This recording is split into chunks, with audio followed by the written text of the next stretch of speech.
জীবনে ৩,০০০-এরও বেশি কবর খুঁড়ে দিয়েছেন বিনামূল্যে। আর যে ঘোড়ার পিঠে চড়ে গিয়ে এসব কবর খুঁড়েছেন, জীবনের সেই দীর্ঘদিনের সঙ্গী ঘোড়াকেই শেষ করে দিল মানুষ নামের অমানুষগুলো। কবরের কারিগর হিসেবে পরিচিত সহজ সরল মনু মিয়া। মানুষের শেষ যাত্রার সময় ডাক পড়ে তার। কারো ইন্তেকালের খবর পেলেই কোদাল, শাবল আর দরকারি সব যন্ত্রপাতি সঙ্গে নিয়ে নিজের ঘোড়ায় চড়ে কবরস্থানে ছোটেন তিনি।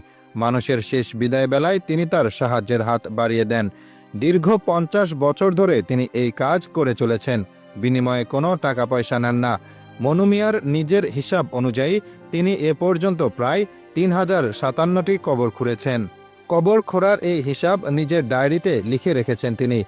এই নিঃস্বার্থ সেবক মনু মিয়ার বাড়ি কিশোরগঞ্জ জেলার ইটনা উপজেলার জয়সিদ্ধি ইউনিয়নের আলগাপাড়া গ্রামে। তার বয়স এখন ৬৭ বছর। সারা জীবন অন্যের জন্য কবর খুঁড়তে গিয়ে নিজের শরীরের দিকে তেমন নজর দেননি। ফলে নানা রকম জটিল রোগ তার শরীরে বাসা বেঁধেছে। সম্প্রতি তিনি অসুস্থ হয়ে বিছানায় পড়ে যান। গত ১৪ মে তাকে ঢাকার একটি বেসরকারি হাসপাতালে ভর্তি করা হয়। নিঃসন্তান এই মানুষটি সেখানে জীবনের টানাপোড়েনে থেকে চিকিৎসা নিচ্ছেন। ছায়ার মতো পাশে থেকে সেবা করছেন তার স্ত্রী রহিমা বেগম। কয়েক বছর আগে মনু মিয়া তার চাষের জমি বিক্রি করে একটি ঘোড়া কিনেছিলেন। উদ্দেশ্য ছিল দূরে কোথাও কবর খুঁড়তে হলে যেন দ্রুত পৌঁছাতে পারেন।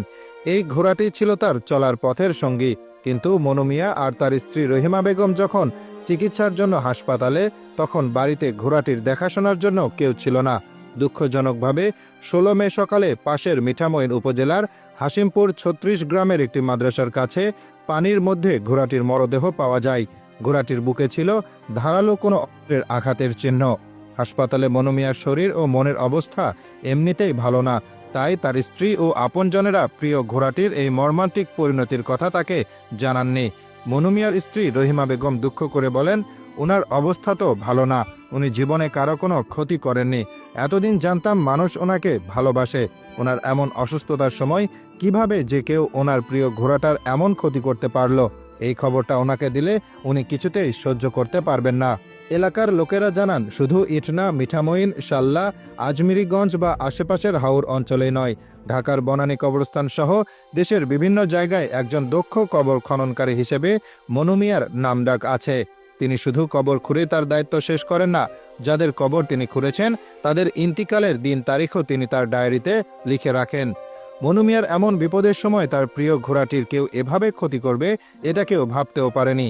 মনু মিয়ার প্রতিবেশীরা বলেন, তিনি সারা জীবন ধরে কোনো কিছুর আশা না করেই মানুষের উপকার করে এসেছেন। তার অনুপস্থিতিতে তার